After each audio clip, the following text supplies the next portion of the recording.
On connaît tous cette histoire qu'on a entendue, qu'on a lue, dont on a ri, qui finalement n'est peut-être pas une histoire si rigolote que ça, du petit garçon qui dit « Oh ben, quand mon papa sera mort, moi je pourrais me marier avec ma maman ».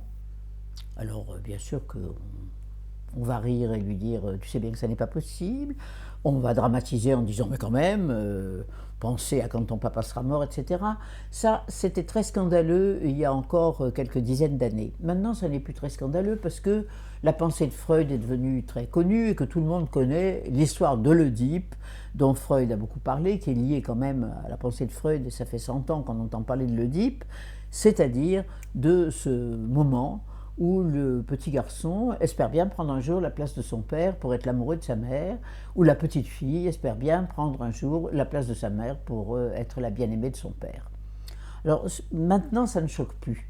Quand ces thèmes-là sont apparus, quand on a commencé à écrire à ce sujet-là, beaucoup de gens s'en choquaient, disaient que Freud c'était vraiment le diable sur la terre pour avoir des pensées pareilles.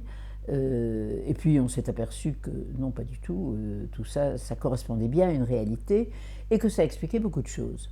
Ça expliquait beaucoup de choses, c'est-à-dire souvent la répétition dans la vie des amours impossibles, parce qu'évidemment c'est normalement impossible de devenir le mari de sa propre mère, la femme de son propre père. Normalement ça ne doit pas arriver, et si jamais cette confusion se produit, elle est très malheureuse et très contestée. Et donc, ceci, nous le savons bien, ça n'est pas possible.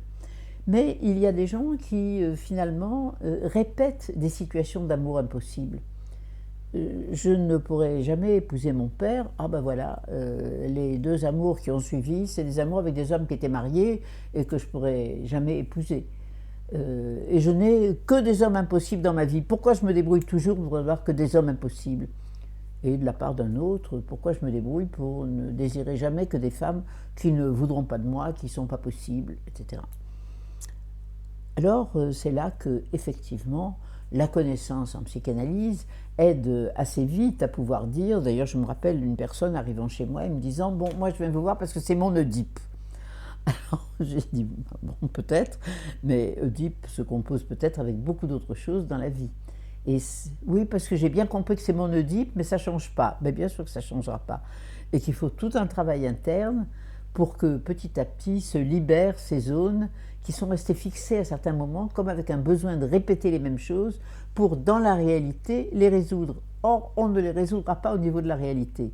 Il faudra les résoudre au niveau le plus inconscient, c'est-à-dire pouvoir renoncer un jour tout tranquillement à cet amour impossible du parent désiré, mais ça va avec beaucoup d'autres choses, pour se libérer des culpabilités que l'on a vécues au moment où on a osé penser quand mon père sera mort, je prendrai sa place. C'est quand même grave de penser ça, donc ça entraîne des sentiments de culpabilité qui sont lourds, et ça forme tout un réseau intérieur extrêmement compliqué à dénouer. Et ça n'est pas parce qu'on aura dit « j'ai bien compris, c'est mon Oedipe » qu'on aura résolu les choses. Il faut résoudre tout ce que cet Oedipe mal vécu et sans cesse répété, parce qu'on n'a jamais voulu faire le deuil d'un vieux désir, eh bien, il faudra absolument ça, parvenir à le résoudre dans les profondeurs de l'inconscient. C'est le sens des psychanalyses, des psychothérapies analytiques qui vont dans les profondeurs rechercher la manière dont s'est noué cet amour impossible pour éviter de refaire encore et toujours l'amour impossible dont on va devenir victime à un moment ou à un autre. Donc il faut résoudre beaucoup plus profondément qu'en nommant, simplement nommer ne résout rien.